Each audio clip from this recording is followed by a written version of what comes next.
You teach people how you want them to treat you. If you tolerate disrespect, and if you give disrespect, you'll get disrespect. You must set clear expectations of the behavior and communication you want to receive from them and patiently correct them when they deliver something different. Complaining, insults, intentionally hurtful words create a spiraling effect. One of you offers them up, the other retaliates. Still, you must especially avoid those who are gloomy and always lamenting, and who grasp at every pretext for complaint. Though a man's loyalty and kindness may not be in doubt, a companion who is agitated and groaning about everything is an enemy to peace of mind. What you're supposed to do when you don't like a thing is change it. If you can't change it, change the way you think about it. Don't complain. Never tell your problems to anyone. 20% don't care, and the other 80% are glad you have them. Haven't you learned anything? Not even with the approach of death. Stop thinking all the time that you're in the way, that you're bothering the person next to you. If people don't like it, they can complain, and if they don't have the courage to complain, that's their problem. I have always found that actively loving saves one from a morbid preoccupation with the shortcomings of society. Complaining does not work as a strategy. We all have finite time and energy. Any time we spend whining is unlikely to help us achieve our goals, and it won't make us happier. If the situation could be rectified by complaining, today the world would have been a very beautiful place. Live one day without judging, complaining and shitting on yourself and others. It might well turn out to be the happiest day of your life. Most of the time he who complains about others is himself at fault. I personally believe we develop language because of our deep inner need to complain. See if you can catch yourself complaining, in either speech or thought, about a situation you find yourself in, what other people do or say, your surroundings, your life situation, even the weather. To complain is always non-acceptance of what is. It invariably carries an unconscious negative charge. When you complain, you make yourself into a victim. When you speak out, you are in your power. So change the situation by taking action or by speaking out if necessary or possible. Leave the situation or accept it. All else is madness. Like crying wolf. If you keep looking for sympathy as a justification for your actions, you will someday be left standing alone when you really need help. Why complain? Does it solve your problems? No. In fact, it attracts problems, compounds them. Complaining attitude carries an unconscious negative charge attached to it. A constantly whining person invariably gets drowned in an ocean of negativity. Complaining cannot work as a strategy as we all have finite time and energy. And when we complain, we lose our valuable time, and also our mental peace and happiness. Your attitude defines you. If you are a complainer, then you are problem-oriented. You would attract problems. And if you focus on grappling with the problems instead of passive complaining, then you are solution-oriented. You would find answers to your problems. Complaints are akin to the dark clouds that shroud the beaming sun in your life, and the worst part is that these clouds are not capable of even producing a drizzle to wash away your agonies. If you feel like complaining about anything, from your present life situation to any affliction bothering you and making you unhappy, think of your many blessings and rejoice on them. There are countless millions in this world who would sacrifice anything to be in your shoes. Don't complain, just work harder. If the sky rained lollipops, you'd complain about the sticks. If you can quit, quit. If you can't quit, stop complaining. This is what you chose. Neurotics complain of their illness, but they make the most of it, and when it comes to taking it away from them, they will defend it like a lioness her young. If you took 1/10 the energy you put into complaining and applied it to solving the problem, you'd be surprised by how well things can work out. Complaining does not work as a strategy. We all have finite time and energy. Any time we spend whining is unlikely to help us achieve our goals, and it won't make us happier. When people complain of your complexity, they fail to remember that they made fun of your simplicity. How to win in life. 1. Work hard. 2. Complain less. 3. Listen more. 4. Try, learn, grow. 5. Don't let people tell you it can't be done. 6. Make no excuses. A good conversation always involves a certain amount of complaining. I like to bond over mutual hatreds and petty grievances. I know it's important to do more than just complain when there's something you don't like. You need to try to do something about it, or you're nothing but a whiner. The chronic kicker, even the most violent critic, will frequently soften and be subdued in the presence of a patient, sympathetic listener, a listener who will be silent, while the irate fault finder dilates like a king cobra and spews the poison out of his system. God abandons only those who abandon themselves, and whoever has the courage to shut up his sorrow within his own heart is stronger to fight against it than he who complains. Most people, like the Israelites, complain far more often than they express gratitude. People frequently register a complaint with a manufacturer or service provider, but they rarely write a note of thanks for a job well done. We would all do well to consider writing a thank you note each time we write a letter of complaint. Similarly, and more importantly, too many people criticize their spouses more often than they compliment them. That is the road to an unhappy marriage. When you walk in gratitude for what God has done, you have riches above measure.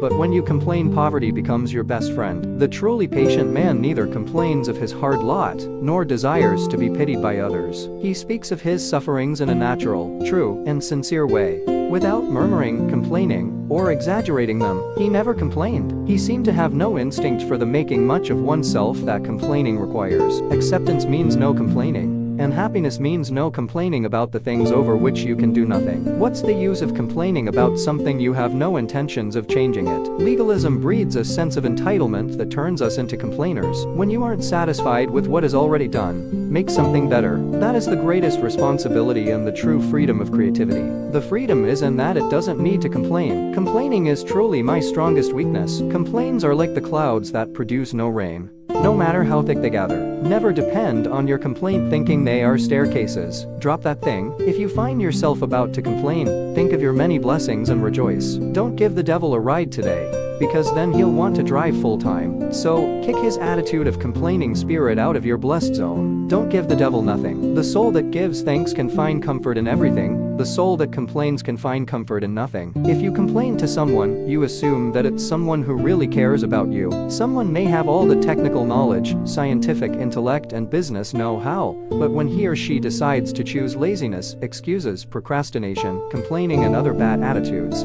his or her relevance is meaningless. Excuses and complaints are signs of a dreamless life. Complaining is a vain way of explaining pain without gaining relief. Keep complaints distances away from you. It's not bad to cough, but cover your mouth when coughing. It's not bad to complain, but cover your mouth when complaining, else you'll spread infections of complaints. That's typically what writers do. We just sit around complaining most of the time. And the better things are going, the more they complain. Loyalty publicly results in leverage privately. People who complain about something that they cannot do anything about are as irritating as those who complain about something that they can do something about. Complaining is a complete waste of one's energy.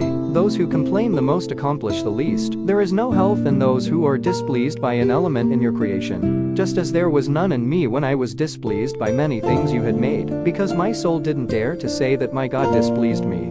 It refused to attribute to you whatever was displeasing. Lobbing hand grenades on the bride of Christ takes zero talent or effort. I also think this really ticks God off. My 5-year-old child complains and whines when things aren't the way she wants them. But courageous men and women roll up their sleeves and get busy. I want to be an active participant in putting back together the broken pieces. Some of us are busy doing things, some of us are busy complaining. I never have time to write anymore. And when I do, I only write about how I never have time. It's work and it's money, and I've written more lists than songs lately. I stay up all night to do all these things I need to do, be all these things I want to be, playing with shadows in the darkness that shouldn't be able to exist, empty bottles and cigarettes while watching the sunrise. Why do I complain? I have it all, everything I ever asked for. Empty complaints are the sources of everyday failure, but not the problem being complained about. Problems are solvable, but not with complaints. A complainer is just an explainer of problems. Author sees the congested idealism of the generally discontent as reservoir that will support centralized power, even while disagreeing with many specific provisions. Live, die, kill. But don't complain. What's the point of complaining?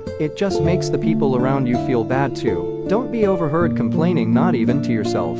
When one has not the gift of rendering one's grief superbly and transforming it into literary or musical passages which weep magnificently, the best thing is to keep still about it. When you live through the mind-made self comprised of thought and emotion that is the ego, the basis for your identity is precarious. Because thought and emotion are by their very nature ephemeral, fleeting. So every ego is continuously struggling for survival, trying to protect and enlarge itself. To uphold the I thought, it needs the opposite thought of the other. The conceptual I cannot survive without the conceptual other. The others are most other when I see them as my enemies. At one end of the scale of this unconscious egoic pattern lies the egoic compulsive habit of fault-finding and complaining about others. Jesus referred to it when he said, "Why do you see the speck that is in your brother's eye, but do not notice the log that is in your own eye?" At the other end of the scale, there is physical violence between individuals and warfare between nations. In the Bible, Jesus' question remains unanswered, but the answer is, of course, because when I criticize or condemn another,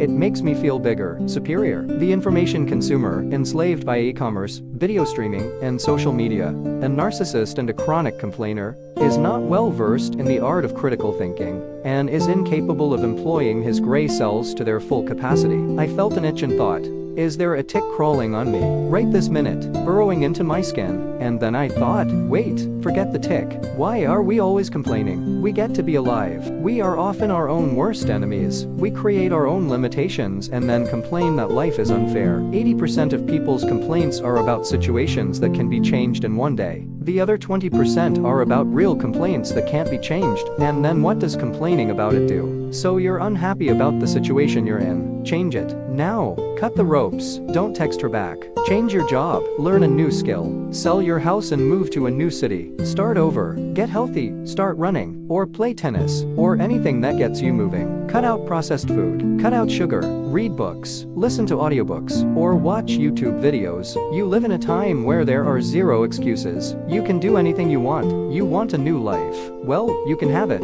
but no one will hand it to you on a silver plate. You will have to stand up from that couch and go get it yourself, because no one else cares. No one cares about how you live your life but you. We do not complain of what God does not give us. We rather thank God for what He does give us daily. A good rule of thumb is this: if you aren't making someone laugh with your complaints, then you might be doing it wrong. Lighthearted humor wrapped up in your menial grumbling should be the goal. You don't know the true meaning of beauty if you see it everywhere. But in your own life, life is too short to spend in complaining, but in contemplating in self. Some people complain about work like complaining is their job. Do not complain to others of a wound that is hurting you. The wound will only hurt the one who is injured. Complaining to others will only add to your pain, because people's indifference will only cause you insults. Don't complain. Complaining is like sitting in a rocking chair. You can get lots of motion, but you ain't going anywhere. If we believe that we have control over life, we're living in an illusion. And if we attempt to protect, strengthen, and expand this illusion, our influence on what's genuinely happening becomes increasingly smaller. Mired in resistance,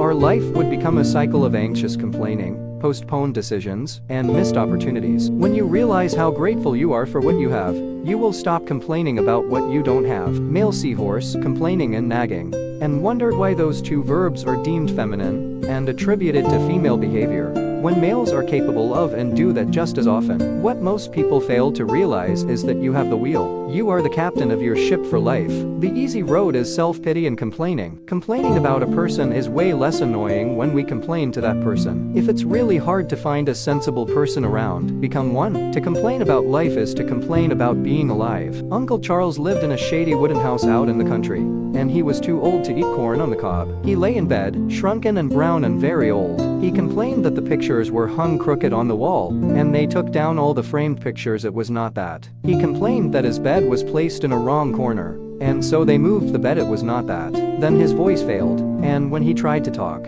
it was as though his throat had filled with glue, and they could not understand the words. One Sunday the Wests had gone out to see him and taken Frankie with them. She had tiptoed to the open door of the back bedroom. He looked like an old man carved in brown wood and covered with a sheet. Only his eyes had moved. They were like blue jelly, and she had felt they might come out from the sockets and roll like blue wet jelly down his stiff face. She had stood in the doorway staring at him, then tiptoed away, afraid. They finally made out that he complained the sun shone the wrong way through the window, but that was not the thing that hurt him so, and it was death. Stop complaining and start loving. Every complaint will vanish like fog in the morning sunlight. It is dangerous for people to feel that they alone have suffered. It is very dangerous. Having such a degree of resentment is a recipe for trouble. Our society has made itself open for such people, but when they come in, all you hear is complaints. Why would you want to move somewhere only to prove how different you are? And why would a society like that want to welcome you? But if you live as long as I do,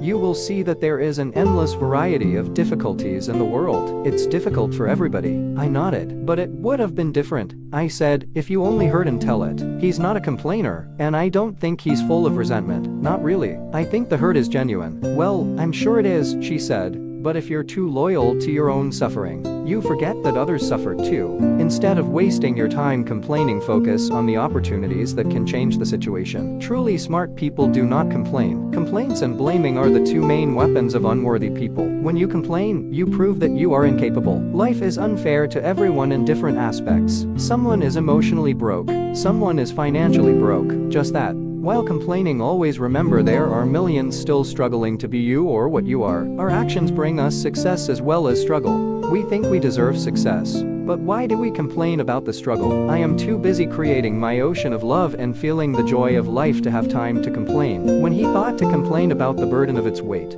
he remembered that, because he had the jacket, he had withstood the cold of the dawn, and it never complained. Solving some problems requires less than half the energy or time it took to complain about them. It's the possibility of having a dream come true that makes life interesting.